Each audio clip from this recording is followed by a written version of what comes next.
The Pixel 9 Pro XL sets new records for having the brightest screen around and has the longest battery life in a Pixel, but the minor camera and processing performance leaves more to be desired, especially when it's $100 more. Something different happened last fall. For the first time in a long time, I made a Pixel phone as one of my daily drivers, and it's a decision I don't regret after putting the Pixel 8 Pro through countless photo shootouts and comparisons against all the best phones around. Now that its successor is finally here, I have high expectations for the Pixel 9 Pro XL. That's because the Pixel 8 Pro stuck around for almost a year, even when newer Android phones like the OnePlus 12 and Galaxy S24 Ultra tried to tempt me away from it. Google's rearranging its Pixel lineup because instead of just one flagship model, we are getting two Pro models instead. Technically speaking, the Pixel 9 Pro XL is the direct successor to the Pixel 8 Pro because of their similar sized screens, whereas the Pixel 9 Pro has a much smaller display. I break down all the details about them in my Pixel 9 and Pixel 9 Pro versus Pixel 9 Pro XL comparison.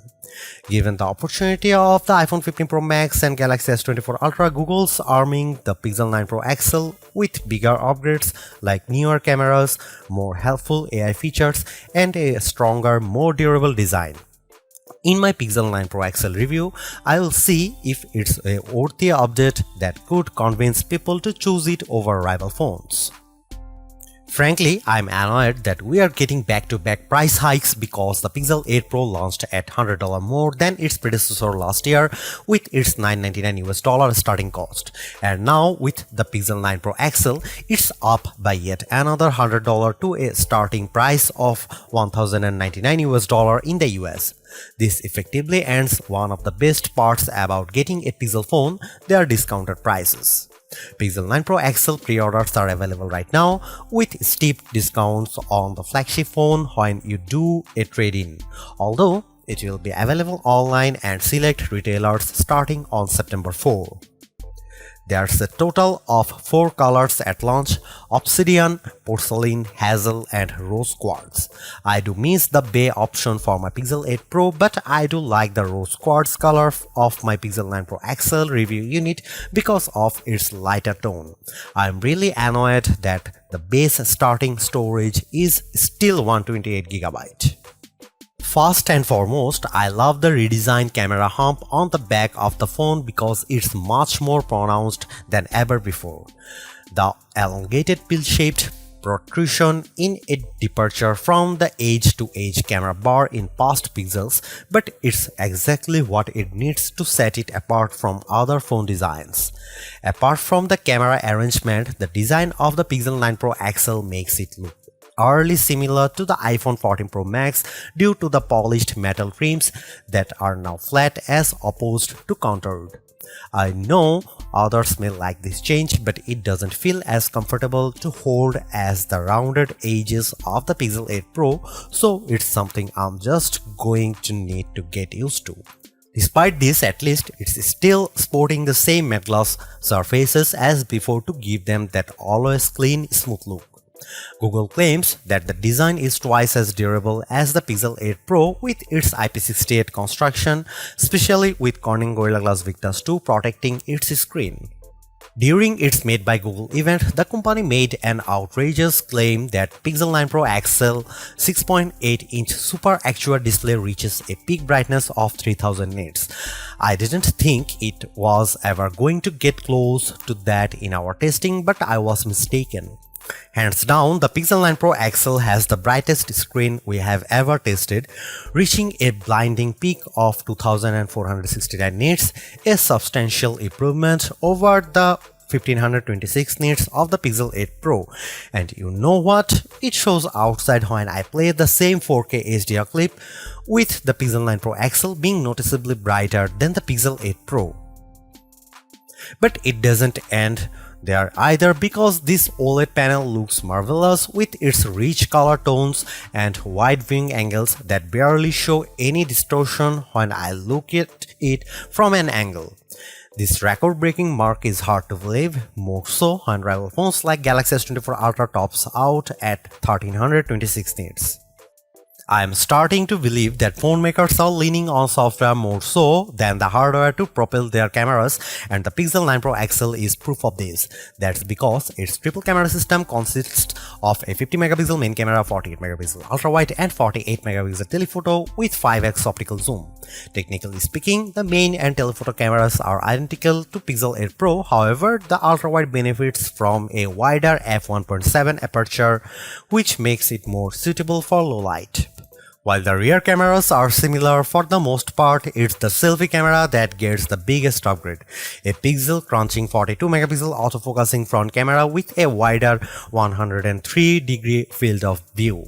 I won't spill the beans on how it performs just yet, but it's undoubtedly a big upgrade if you intend on using it a lot.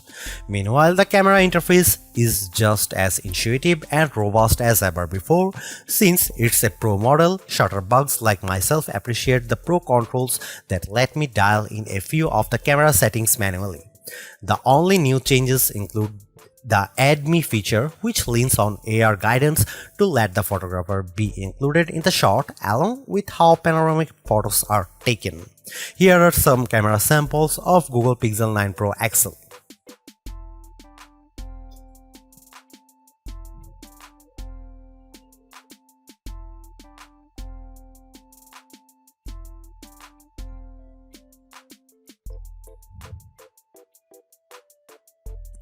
Another reason to choose the Pixel 9 Pro XL is because of its ability to shoot at up to 8K 30 FPS, whereas the previous Pixel 8 Pro caps out at 4K 60 FPS. On one hand, I like the extra utility of 8K recording because it gives me more playing zoom to edit videos by cropping them or adding digital pans or zooms in my video editing software, but you will need a high performance machine to handle them. While there are plenty of shooting modes and settings to adjust with video, like choosing between 24, 30 or 60 FPS, it still lacks full manual controls to get me the look I really want to go after. Here are some video samples of Pixel 9 Pro XL.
Clearly, there are improvements with the Pixel 9 Pro XL. Apart from its brighter display and longer battery life, everything else about the Pixel 9 Pro XL feels like its modest upgrade at best, which is made tougher due to its $100 price increase. While the new AI features are helpful, I was hoping for bigger improvements around its camera and processing performance. Given that the Pixel 9 Pro has the same exact camera arrangement as this, there isn't much justification on picking the Pixel 9 Pro XL for photography. And compared to its direct rivals, the Galaxy S24 Ultra and iPhone 15 Pro Max, they definitely cost more but have better performance overall.